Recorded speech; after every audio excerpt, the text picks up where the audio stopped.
Hi, welcome to another episode of the Caroline Glick Mideast News Hour. This week, we're going to actually take a step away from the Middle East specifically and move to the United States and specifically to the Jewish American community, where we've seen over the years a mix of assimilation, growing apathy, and a tilt towards embracing progressive politics, which are increasingly inherently anti-Semitic and anti-Zionist inside of the United States by American Jews. I have here two really important Jewish American leaders, Charles Jacobs and Ralph Avi Goldwasser, who have been working for over 25 years on various human rights and American Jewish communal projects that have made them uniquely capable of explaining what the problem that the American Jewish community faces in trying to fight growing anti-Semitism in the United States, and also to preserve itself at a time when a growing number of Americans, particularly young Americans, are walking away from religion. I think that Jewish American young people are walking away from religion even faster than their non-Jewish cohorts. And so I think earlier this month, in early July, Charles Jacobs and Ralph Avi Goldwasser started the Jewish Leadership Project, which is an incredibly important project that's aimed at really challenging the Jewish leadership in the American Jewish community to stand up and face the growing challenges that the American Jewish community faces, both vis-a-vis anti-Semitism in the United States and also towards dissolution and assimilation of the community itself. So first of all, thank you, Charles, and thank you, Ralph, for joining me today on the program. You can call me Avi. Okay, I'll call you Avi. I'll call you Avi, Ralph. But okay, Avi. So Avi and Charles, can you guys just give me a little background about yourselves and how it is that over the years you've come to the conclusion that this new project, the leadership project, the Jewish Leadership Project, is so necessary, and what you hope to achieve here? So which one of you wants to take it away, and which one of you wants to add in? Go ahead, Charles. Okay, I'll start. So look, let's start with where we are. The Jewish community in America is under siege. We see Jews beaten in the streets of New York City.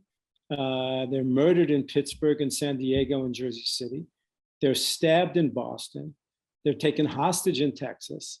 And they're harassed and bullied, as you know, on college campuses around the country. According to FBI data, Jews are twice as likely to be a victim of a hate crime as a Black person or a Muslim, and 10 times more likely to be a victim than an Asian person. So what's happening? So we have been working in the field for over 25 years, and we saw all of this mounting. And right now, there's a perfect storm. That is that 4 ideological camps are fomenting anti-Jewish bigotry and hatred. You have the white nationalists, you have Black nationalists, you have progressive anti-Zionists, and you have Islamists. And then you have the BDS movement, which is a great platform. Even though it doesn't win a lot of battles, it's a platform that gels and organizes and spreads the message against us.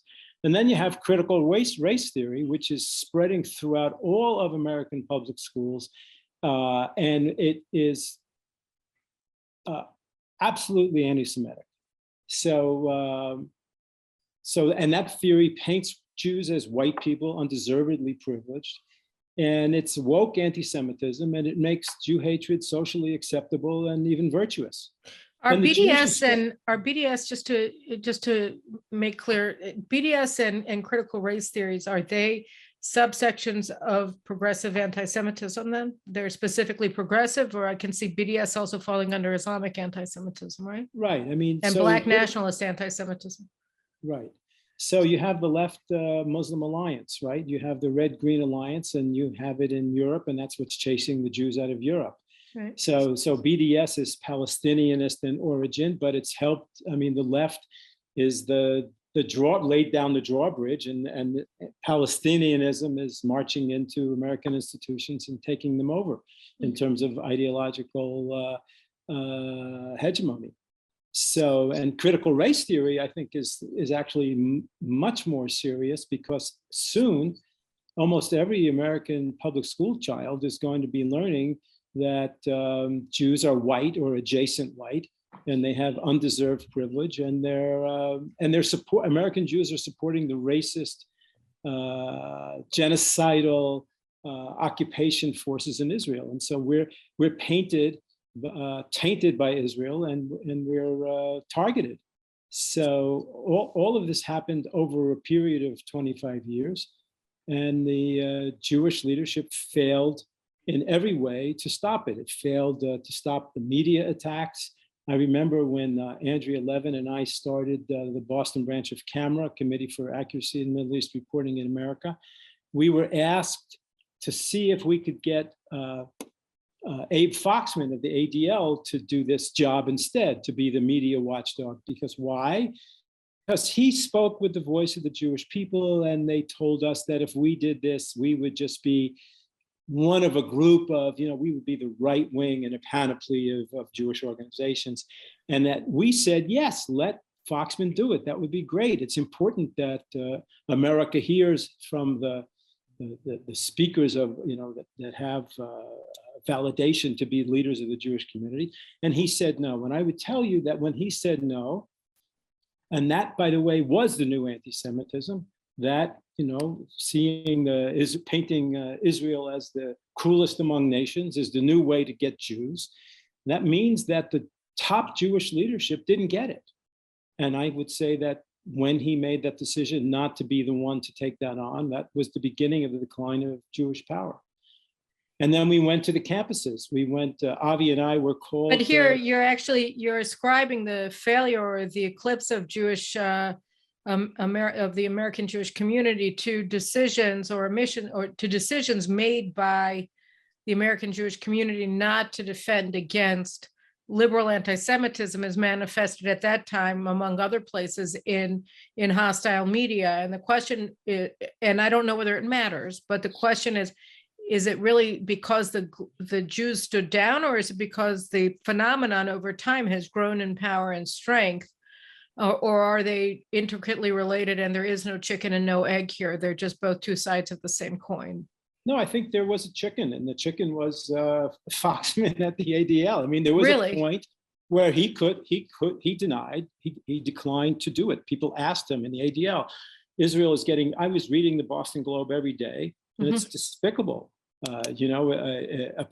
Just one example. A Palestinian is making a bomb, it blows up in his hands, and he's blinded. Headline in the Boston Globe: Israelis convict blind Palestinian.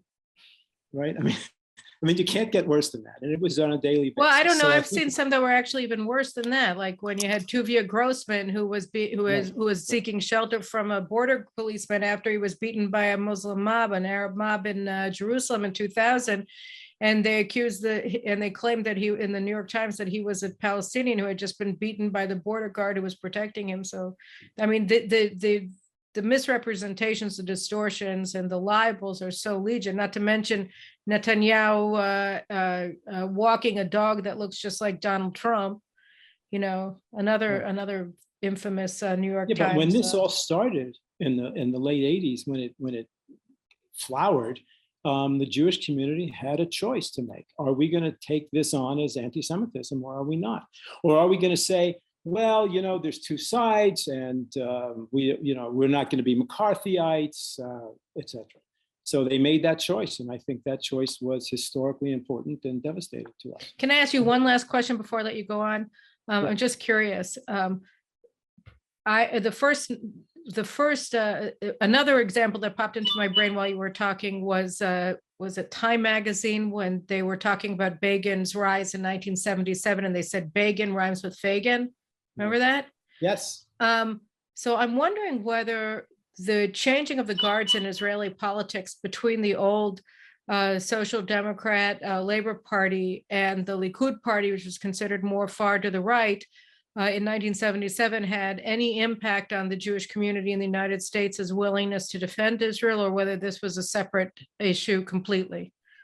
I think that just helped what was already going. Okay. I think it helped a lot. Then this came onto the college campuses, and the professoriate became anti-Israel in a vicious way. And Avi and I went to Columbia University, where the students were calling for help, and got no help from the establishment. Hillel didn't help them. The Anti-Defamation League didn't help them. The Federationists didn't help them. And we went there and we found that professors were harassing, intimidating, and mocking Jewish students who denied what they said or who challenged them in class. And Avi made a film called Columbia Unbecoming. This is already in the 2000s. This is, so you're sped up from the 1990s to the 2000s. In the 1990s, Abe Foxman refused to defend Israel in the media. And then in 2000, we started with the Palestinian terror war, right? And that was when you had the explosion. So Avi, why don't you talk a little bit about Columbia? You were the filmmaker. Yeah, well, I just want to step back a second. I think the real issue here is why is Jewish leadership failing? Mm-hmm. And Jewish leadership has failed many times in history. This is just another time. My personal motivation in focusing on leadership really has to do with my family history. My father is a Holocaust survivor. He survived because he heard Jabotinsky speak in 1938. And as you know, Jewish leadership, both in Europe and America, failed during World War II. And from my point of view, I see a similar failure happening now. And the question is, why do we have failed leadership? And a lot of it has to do with the power structure in the Jewish community. Jewish leaders are not elected. They're anointed by donors. So the donor's choice is what we have. And sadly, these leaders are not held accountable for failure. They go on and on and on. And these leaders are working on multiple agendas. They're mostly liberal. They're loyal to the liberal cause, progressive cause. And they also try to balance that with their fiduciary responsibility to the community. And they will rationalize that whatever is progressive is really beneficial to the Jewish community. So in our experience, they were always conflicted between dual loyalties to the progressive cause and to their Jewish community. And therefore, they couldn't see, they refused to see. I mean, many of them are decent people. It was, to me, they were delusional. I mean, we came to them with evidence. Columbia Unbecoming was one example. Mm-hmm. We had testimonials by students. We went to them. They weren't excited. They wanted to sort of, it'll go away. The attitude has been, certainly from the Jews on campus, the professors, the Hillel, is don't give it too much attention, it'll go away. You know, it's an unwillingness to confront the problem because these people are not fighters. They're social workers, they're academic. They don't want to fight. And the other side knows they don't want to fight. And that's why we've been losing. And Columbia Unbecoming was a great example. They refused to fight. They wished it away. It was just an isolated incident. Well, 20 years later, we know how worse it's gotten in Columbia. And I mean, it was terrible back then too. I mean, you had anti-Semitic riots in universities from coast to coast and throughout the United States. I mean, it's crazy that at that time they were already ignoring and denying and pretending that they could just sweep it under a rug. So either they're cowards or they're delusional or both. Well, maybe it's just that they don't care. Maybe they're apathetic. Well, maybe they don't care. It's all possible. It's all combination of all these things. Okay, I can tell you though now, given what's happened in the last 20 years, I think they're concerned. They're concerned that whatever they've been doing hasn't worked. They have no vision what to do, but certainly they realize that things haven't worked out the way they expected. And that's a good thing. And I think from our point of view, after fighting the bad guys, as you wish, we concluded we cannot win on campus without the backing of the full Jewish community, which comes back to leadership. And as you know, leadership is the most important thing for any organization, any group of people. All right? It's all about leadership. And if we don't have good leadership, we're going to lose. And we don't have good leadership in America, and we're losing. And it's a matter of getting the donors who control the leaders to recognize that their anointed leaders are failing, and therefore they are failing, and they have to take responsibility for that and hold themselves accountable for the failure. So is your purpose then with the Jewish Leadership Project to try to force a change in the behavior of the Jewish Federations of North America and AIPAC and the ADL? Or are you trying to supplant them? How do you see No, we're not trying to supplant them. We're not starting a new organization to compete with ADL. What we're trying to do, first stage, is to educate the Jewish public that their leaders have betrayed them and failed them. Not for bad intentions. They're just incompetent or they're clueless. They don't get it. They really don't get it. We've had conversation with leaders, and it's shocking how they don't get it or they don't want to get it. Because if they saw reality, they may have to do something that isn't pleasant. That may cause them some pain. I think that really, though, has been the thread that has connected all the failures of the American Jewish community over time. I mean, you talked about the European Jewish community, but I mean, if you read Raphael Madoff's books on Stephen Weiss and the failure of the American Jewish community during the Shoah, and then moving forward, it really, the sense, at least that I took from his biography of Stephen Weiss, among other things, was that Weiss just didn't care that much. I mean, he was much more interested in retaining his access to the Roosevelt White House and to being the court Jew for Roosevelt than he was in doing anything concrete to save European Jewry. And you know, part of that was also that the Jews in the United States were relatively weaker than they were after the war, and they were worried about discrimination. There was an enormous amount of support in the United States for the Nazis at the start of the war. And a lot of people, even during the war, were blaming it on the Jews. And anti-Semitism in the United States was much more open. You had people like Father Coughlin, you know, who was speaking to millions and millions of Americans. So part of it, on the part of the, you know, the upper crust American Jewish leaders, first and foremost, Stephen Weiss, they weren't interested in rocking the boat because they liked being Roosevelt's Jew or Jews. That same dynamic is being replicated all across America. And we have grassroots activists around the country telling us and writing that they see bad things happening in the schools, and they go to the JCRCs, the Jewish Community Relations Councils, or the federations or the ADLs, and they tell them what's happening, and they're told, we'll take care of it. We do this behind the scenes. We have good relationships with the people in power. Don't do anything. And that's yeah, but look, I mean, it comes back to what is leadership. It's not a perk. It's a burden. And either you act like a leader or you get out. So Rabbi Weiss was trying to balance a lot of things. He was concerned about backlash against Jews, but he's a leader. You got to take the pain.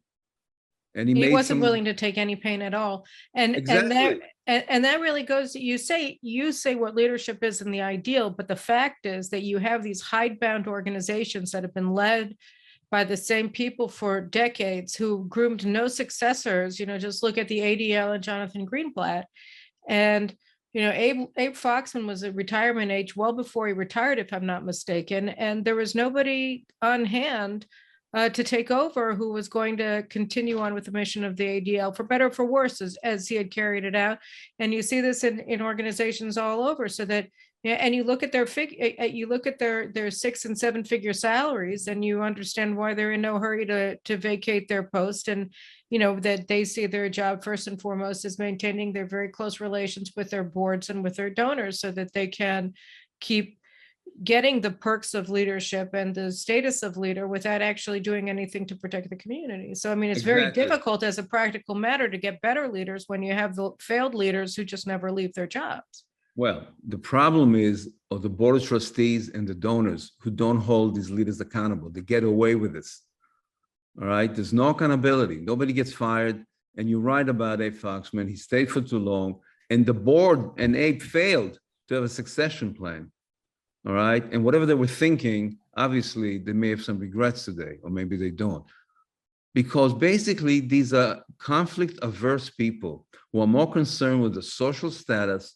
And if they get a nice pension, they want to make it last as long. I want to see people being fired for failing. Okay, so let's go to that for a second, because I think, you know, we can talk the entire hour about the failure. But I think that there are two things that we should talk about more helpfully for your project and what you guys want to accomplish, and also for the well-being of the American Jewish community. And one is to talk about not only the forms of anti-Semitism, but why the failure, and then talk about how the Jewish Leadership Project can play a key role in changing things for the better, because I think those are the two things that people really have to understand, just how bad the situation has become, and what it is in your initiative that can really, if not be an antidote, at least, move people away from where they are today and towards something that's going to be better in terms of preserving the community and securing Jews in America. Well, you're right that they don't understand how bad things are. They respond to individual incidents, but they have no understanding, because the only person at all, we should make an exception, is Mort Klein, who's been the only one who actually says what is and has the courage to criticize the failed leaders. But apart from him, they don't hear, the Jewish community doesn't understand where left-wing anti-Semitism comes from. I mean, the community leaders like to go after the right, the white racist, the neo-Nazis, because why? That's easy to do. There's no pushback. There's nobody inside the big tent who's going to say you shouldn't do that. But they fail to go after and explain the nature and extent of left-wing anti-Semitism. They have completely failed to talk to the Jews about the dangers of Islamism and the infiltration into American society of radical Muslims who seek to radicalize the historically moderate Muslim community that had been here for decades. And of course, they don't want to talk about Black anti-Semitism. They're terrified of Farrakhan. Here you've got somebody who is, we show people in our podcasts, in our workshops, speeches by Farrakhaners that would just make you scream, explode about. I mean, it's like it could be Nazi, except that we're whites, and that's it got reversed. So the first thing is to explain to the Jewish community what is the nature of the new anti-Semitism. They don't know, they don't understand it, and then is how and why the Jewish community leadership is failing. And let's pressure them, let's push them to change. It's not just that they're failing. I mean, there are some Jewish leaders that are failing. You can look at AIPAC and see that, for election cycle after election cycle after election cycle, to try to keep up this guise of bipartisanism, all they would do is water down and water down and water down all of their initiatives in order to get some Democrat buy-in. And then at the end, they started alienating Republicans. I know several Republican senators don't want to have anything to do with AIPAC because they're not really pro-Israel. And on the other hand, now, and the J Street challenge to J Street, I mean to AIPAC was that, which is another movie that you guys put out. The J Street challenge, though, to AIPAC was they said they demonized AIPAC as a Republican organization because AIPAC supports people in both parties, and instead of standing up for itself, AIPAC tried to go further to the left to show that J Street's criticism was wrong on its merits, as opposed to being illegitimate completely and appalling. And now you have these and now finally, AIPAC is beginning to wake up. They started their own. They did start to wake up, as you said. They opened up a new PAC that is getting involved with congressional primaries, Democrat primaries. But it's amazing. I opened up on my phone this article from the Jewish Insider, where they were talking about these key races that pit progressive Democrats, would-be squad members, against more traditional leftist Democrats that are not anti-Zionist. And the principal donors to the ones who aren't particularly anti-Zionist or maybe pro-Israel in a loosey-goosey kind of way, they're being overwhelmingly supported by Ken Melman's group, the Democrat Majority for Israel, and the AIPAC PAC. And on the other hand, the anti-Israel squad members, would-be squad members, are being supported to the tune of millions of dollars by J Street's PAC.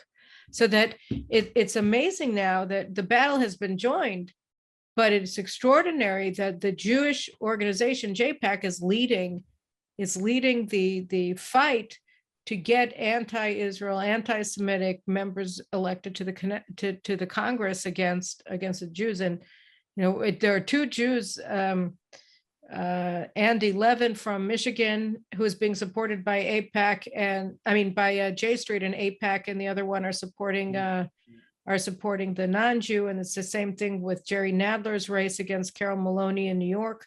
So, and Jerry Nadler is saying, vote for me, otherwise there won't be any Jews left in New York's congressional delegation. And Carol Maloney is saying, vote for me because I'm actually pro-Israel. So it's really amazing the central role that these Jewish institutions that have been taken over by the left or founded by the left are the ones who are at the lead of the anti-Israel, anti-American Jewish communal efforts to harm the community and to harm American. Well, the J Street story is really important. In the beginning, there was a fight in all the JCRCs. What's the red line? Who are you not going to let into Jewish communal life? Right?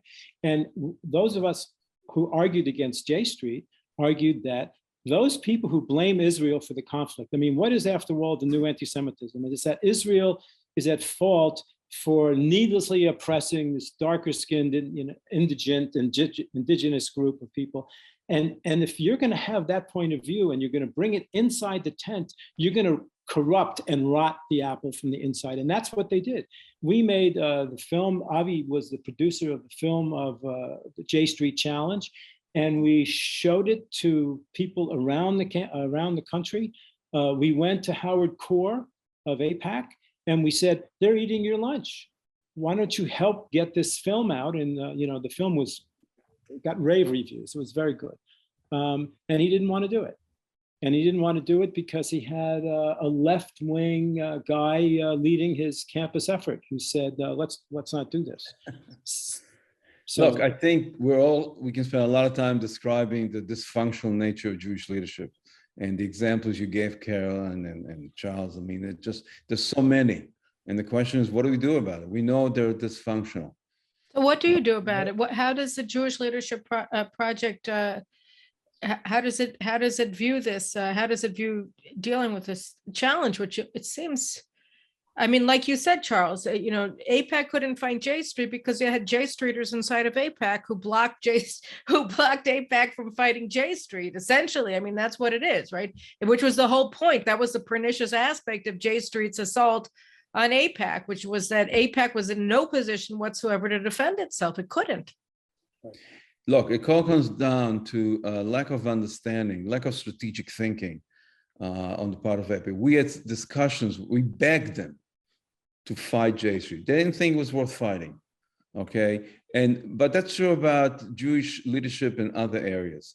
Well, look, we're a small organization. It's a grassroots, it's a startup. We are mobilizing local activists to challenge their local leadership. We're not taking on AIPAC or ADL. We're going to take the local rabbi, the local federation. It's much easier to pressure them. And the way to get to them to change is to get to their donors. They all serve at the pleasure of the donors. So we need to get to the donors. We need to educate the donors. We need to educate the community to put pressure on the donors to take action and hold leadership accountable. Do you have any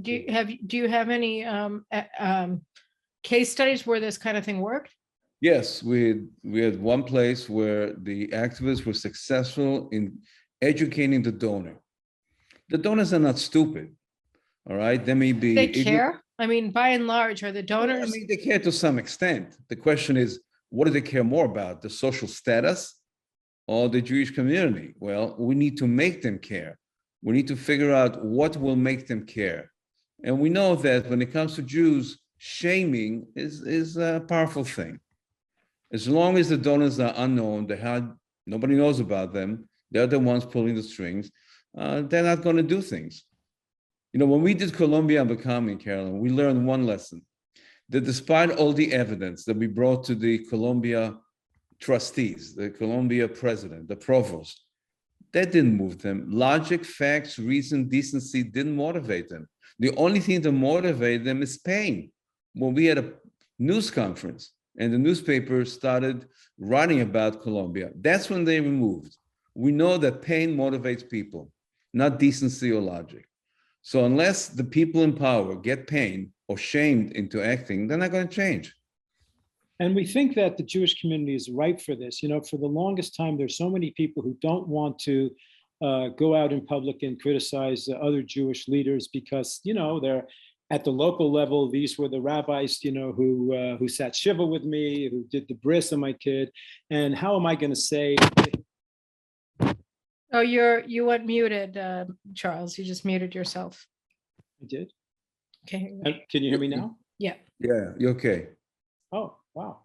I said that I think the Jewish community is ripe for this because for the longest time, it's been difficult to get Jews who think like we do. And I think there's a large amount of Jews who think like we do, not only about the external threats, but about the failure of leadership.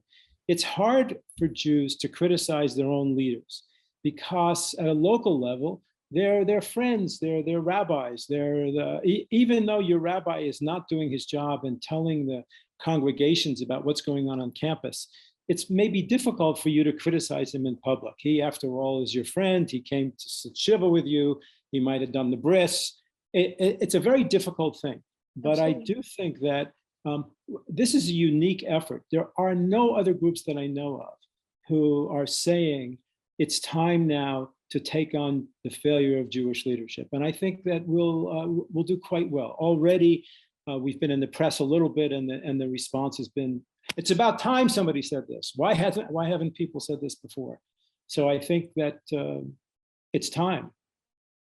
I mean, after all, I agree that it's time. I'll just throw another one at you, which is, you know, I mean, there's a huge problem now in the conservative and reform movements, and I'd assume the Reconstructionists, although I don't think figure on the Pew survey. And when you look at the numbers, whether it's in the 2013 or the 2020 Pew survey of American Jewish life, you see that both movements are essentially hemorrhaging members, and they're watering down the criterion for membership.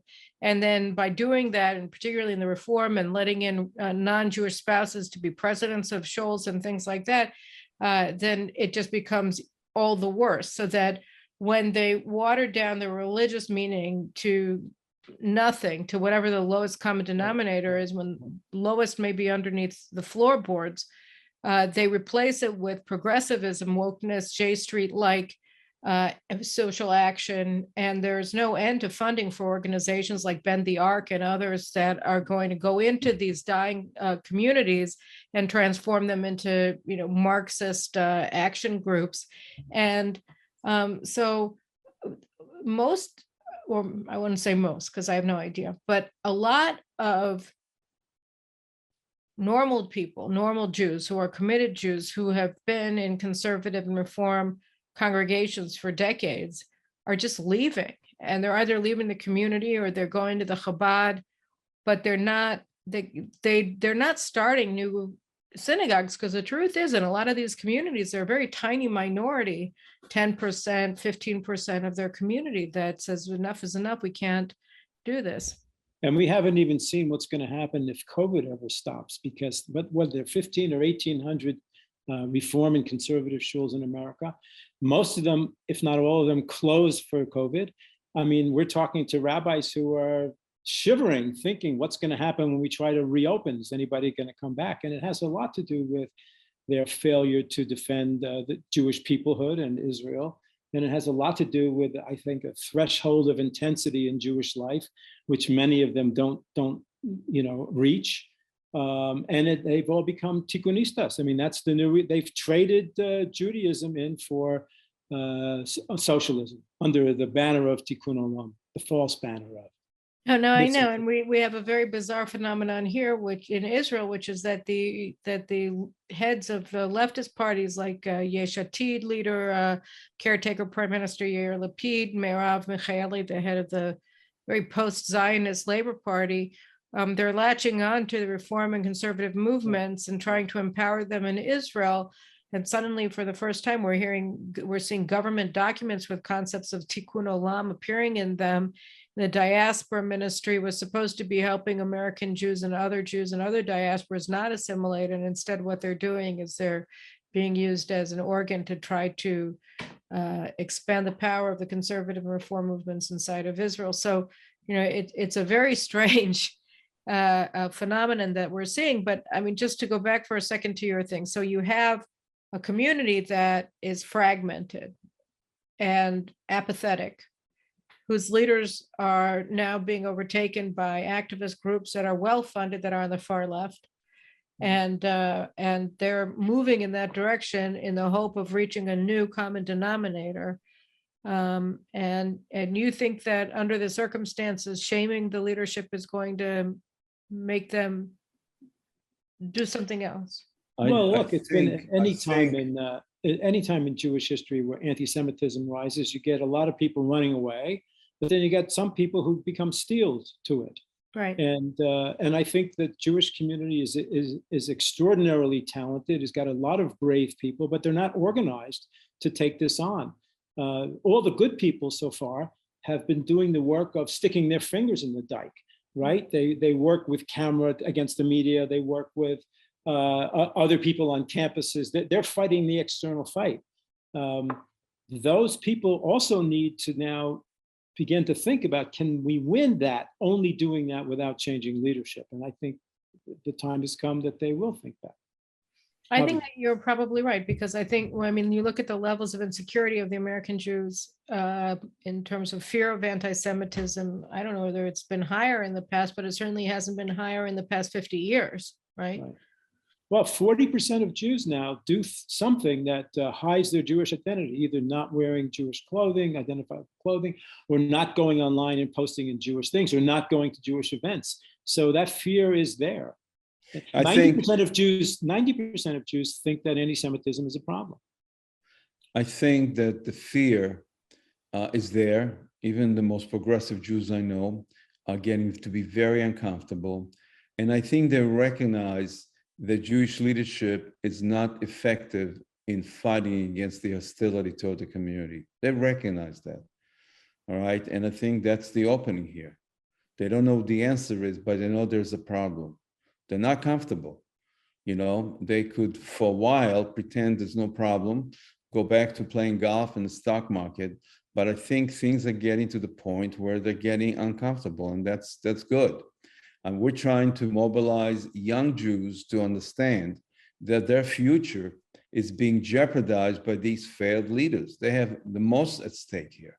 So can you give me some examples of the kinds of things that you're doing? I mean, you guys have been involved with this. Well, so you made the two films, which were extremely important, the J Street Challenge and Columbia Unbecoming.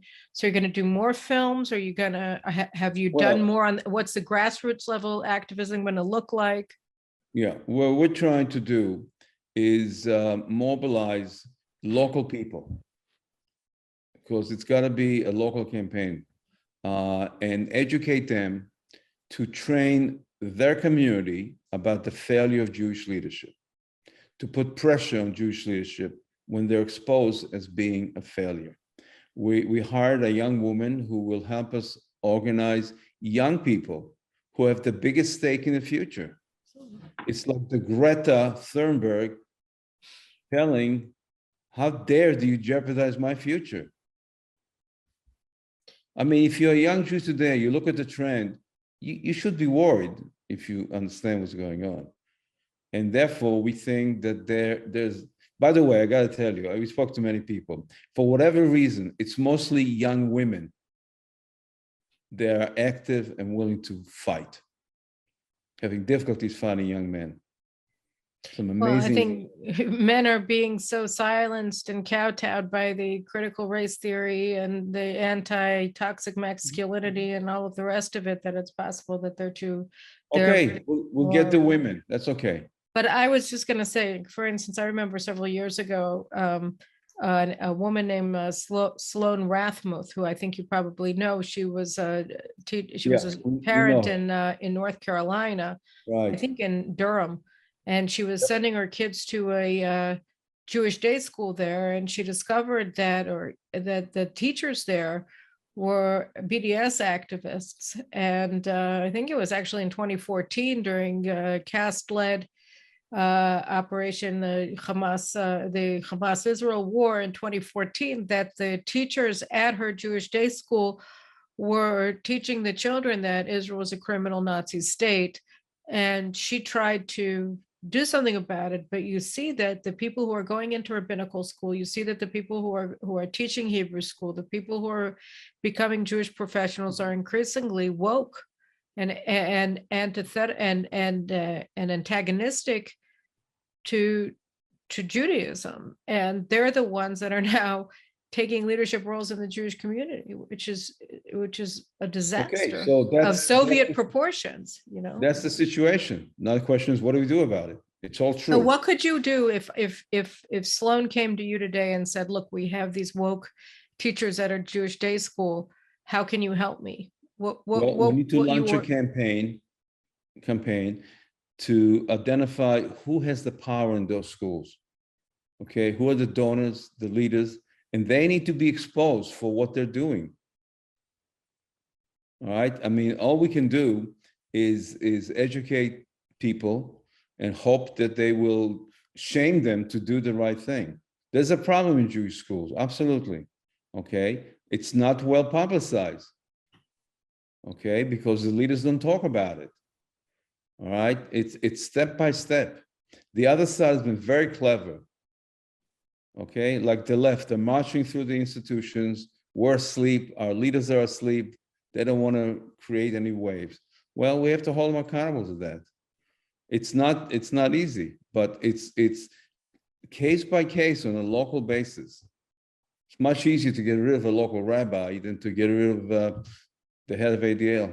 How do you compare when I think about the penetration of Jewish organizations by anti-Semitic Jews who want to advance an anti-Jewish agenda inside of Jewish institutions, it really does remind me of the situation in the Soviet Union, where you had, what was it called in Russian, the Jewish section of the Nevsektia.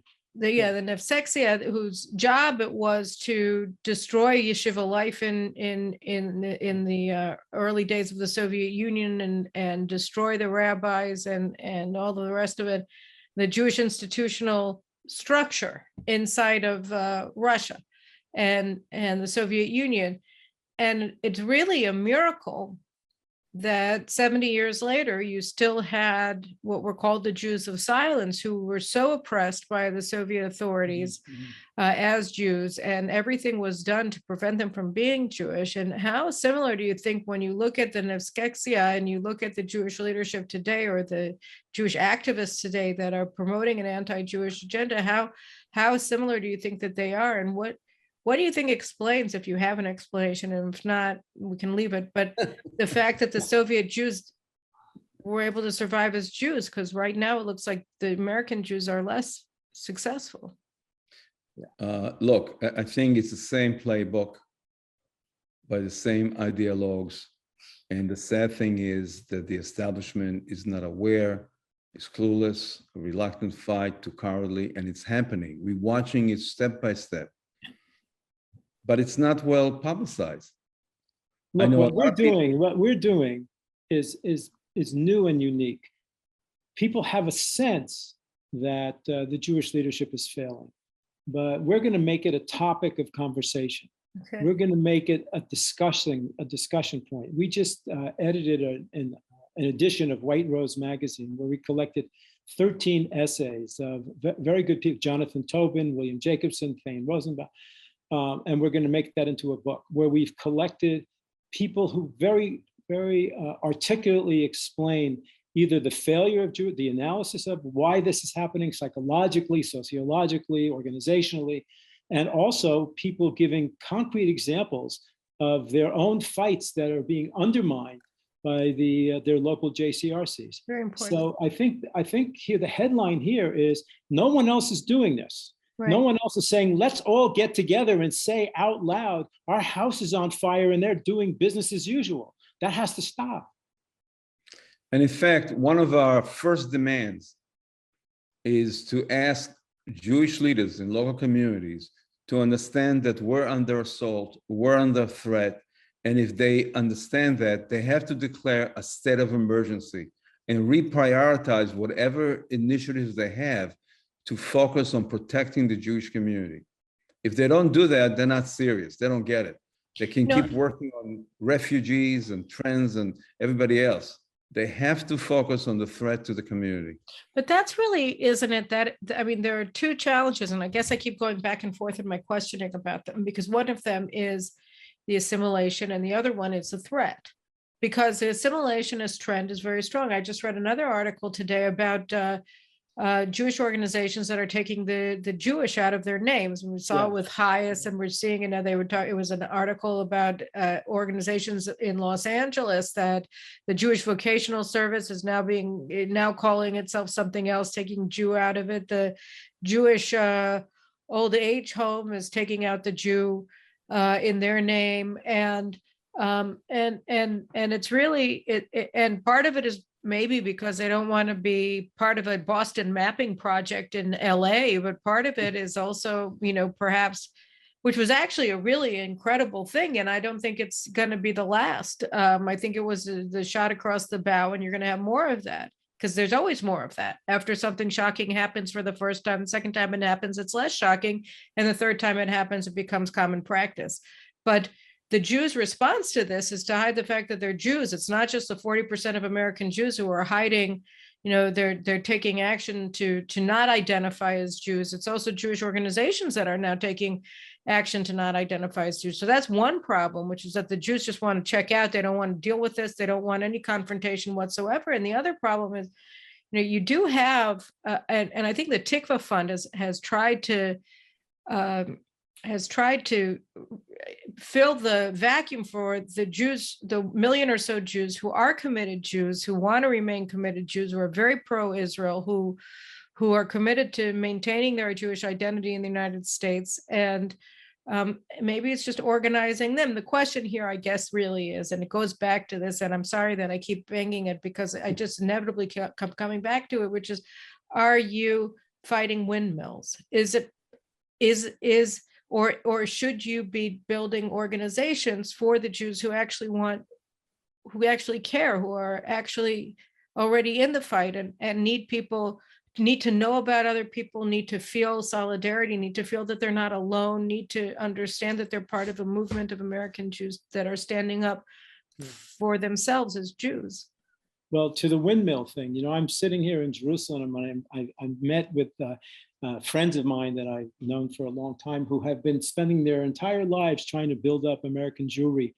And I'm shocked. They're more pessimistic than I am. They're giving up. They're saying the only people who are going to be left are the Orthodox. I don't believe that.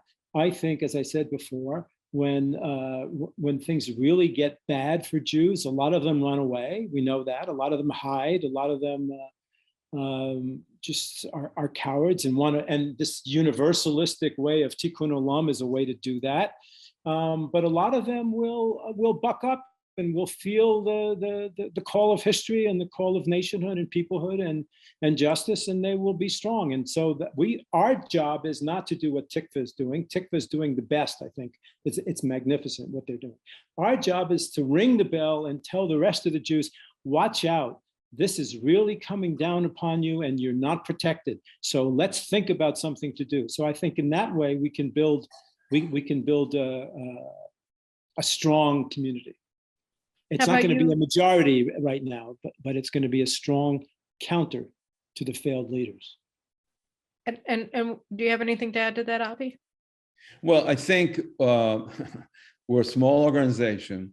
I think what we're trying to do is educate the public. Hopefully leaders will emerge from that effort. Hopefully there'll be some movement. Hopefully, because it's decentralized, different communities will try different things. And if something's successful, it can be adapted elsewhere. We have a success story in Providence, Rhode Island, and there'll be others. But that's what it is. It's a grassroots effort. We don't have millions of dollars. We don't have thousands of people.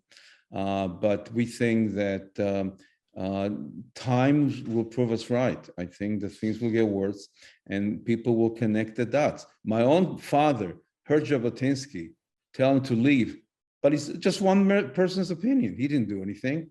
But the Nazis came, he connected the dots. But because he heard Jabotinsky, he could connect the dots. And the point here is that we'll educate the public, and at some point they'll connect the dots. And things are happening fast enough for them to re-examine their assumptions and how much confidence they have in Jewish leaders who are paid to protect them. It's really amazing that when we were growing up in the 1970s and the 1980s, you just took for granted that the Jewish leadership was there and that they were on it, you know.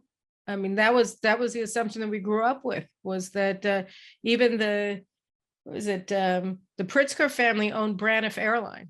And I remember my mother saying to me, you know, the Pritzkers have Braniff. If everything ever goes bad, you know, we'll be able to run away, because the idea was that the Pritzkers had so much money and that they were gonna use it for the community, to save the community if push came to shove. And I don't think that there's any sense of that anymore. You know, I mean, now you have Tablet Magazine just came out with this thing that said the Pritzker family is now devoting its efforts to advancing transgenderism in the United States.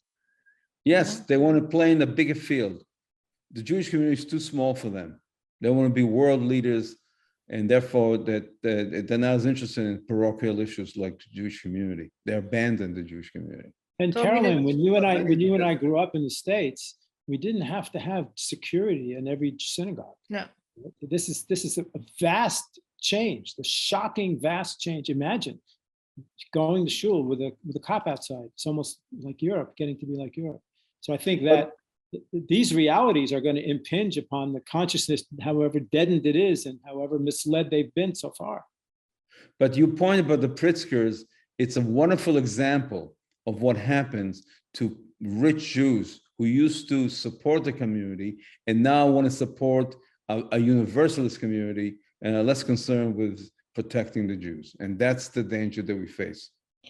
So I hope that I'm able to make your deadline and submit my chapter for your book, but I'm going to hold you to it. Okay, well, I have a couple of very happy family simchas in the next couple of weeks, so I'm a little bit depressed, but I will do my best. At any rate, guys, I mean, so the point though is that, you know, you're putting out this collection of essays. You have the White Rose. How does it go? whiterose.com, or what is the website? White Rose Magazine. Just Google White Rose Magazine. White Rose Magazine. And also we have a website, a new website, thejewishleadershipproject.org, and you can see all of our work there. And a way to join.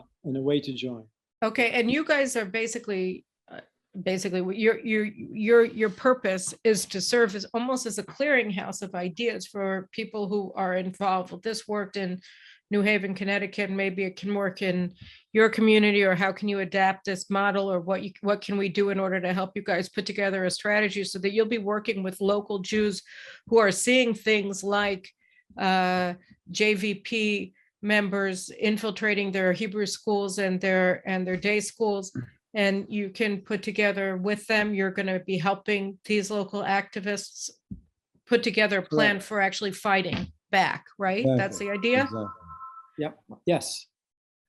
Well, guys, I think that this is a really important initiative. I think it's very important because people do feel isolated, and they are isolated in a lot of cases. And parents, I mean, we even saw just with the general population in the United States about, you know, parents were afraid to say, we cannot continue to have our children mistreated in the way they're being mistreated during the COVID period. And people are just afraid to speak out because of the intellectual and social terror that the leftist revolutionaries. But there's a counter movement to that. You know, the parents are not any longer afraid to speak out. They're the ones storming the barricades. Actually, it's quite wonderful to see. And it's amazing, and we need to have something like that among Jewish Americans as well, right? Exactly. Yeah. And it's not, of course, only against the Jewish institution. So that's the other aspect to it. It's also against the critical race theory people. I mean, you were going after it in Newton, Massachusetts, like 15, 20 years ago, when this first started appearing in public school curricula. And we could have won had it not been for the betrayal of the Jewish leadership, which kept falsely assuring people that everything was but basically okay. We'll take care of it behind the scenes, etc. So here's a good example. So just explain what happened in Newton and say what do you think that the Jewish Leadership Project could do against what you guys walked into? Right. So what happened in Newton, it started about 11 years ago when Jewish parents came to us and said, they're teaching my kids that Israelis are murdering Palestinian and women in jail, in Israeli jails. And it came from the Arab World Studies notebook, which everybody knew was a Saudi-funded notebook that got smuggled into the curriculum from Harvard University, by the way. And then we had to get FOIA's Freedom of Information Act to figure out what else. They wouldn't tell us what else was in the curriculum, and we pulled it out of them. And they gave, for example, as a primary source, the Hamas charter that they doctored. So the Hamas charter says every Jew in the world has to be killed. And the doctored one said the Zionists, not the Jews, right? So it wasn't a genocidal movement. It was just Jews like us. Yeah, just Jews like, just the bad Jews, just the bad Jews. And then they had, it was just, they had a map that was done by the PLO, but they erased the fact that it was done by the PLO to make it look like a legitimate map. And more and more and more. And we went to the school committee and we testified, but the JCRC and the Jewish Federation told the mayor that we were exaggerating and that they could handle it. And that's the reason it never got handled. Yes, we got rid of the Arab World Studies notebook, and that was a big thing.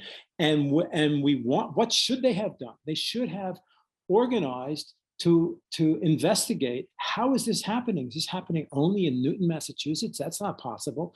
Avi did a small film about a group called Primary Source, whose job is to implant these things in teacher trainings. And that's how smart the other side is. And if you ask the Jewish community, well, what's your strategy? What are you going to do about this? Nothing whatsoever. So if you ask me now, I would say we can't win without them. If they're going to go and tell the mayor, we're the Jews, I'm the head of the Federation, and I can tell you there's not a problem, mayor, and that these people are exaggerating and they're radicals, how can you win? So we have to win that fight. We have to win that fight against the failed Jewish leaders, or else we're not going to win. And throughout the years when you've been fighting the Jewish leadership, have they ever sat down and said, well, can you help us figure out how to do it? Or at what levels have you heard those kinds of questions and had those kinds of discussions? From time to time, you get a friendly, and it's important. And we have given them ideas, and we have given them information. For example, about the mosque, the radical mosque in Boston. We knew more than anybody. We wrote a book about it, but they didn't want to fight. They gave up, and they're actually putting a kosher stamp on the most radical Muslim elements in the country. But from time to time, they listened to us, and from time to time, they did some things, but they haven't found. They're stuck. They're paralyzed. They're like deer in the headlights. The train is coming, and they're stuck. They're fighting the old war. They're fighting the Nazis. They're thinking that if we ally with other victim groups, we'll be one of the victim groups, and therefore we'll have an alliance with them against the right. Well, that might have been 20 years ago, but progressivism, wokeism is eating classical liberalism's lunch. And you can, and these people haven't thought that through. They don't know what to do. That's the danger. They really don't know what to do. Even if they wanted to do something better than they're doing, they don't know what to do. So we are trying to talk to them. We have back channels to them. We do talk to them. But for them to pivot, wow, hard. I'm terribly afraid that it'll take more Jewish blood in the streets for this. As Avi says all the time, it's not logic, reason, data, facts that moves people. It's emotion. So we're just trying to move the curve faster. We're trying to advance the learning curve quicker than just by events. Well, I have to wish you the best of luck. I think the situation really is dire.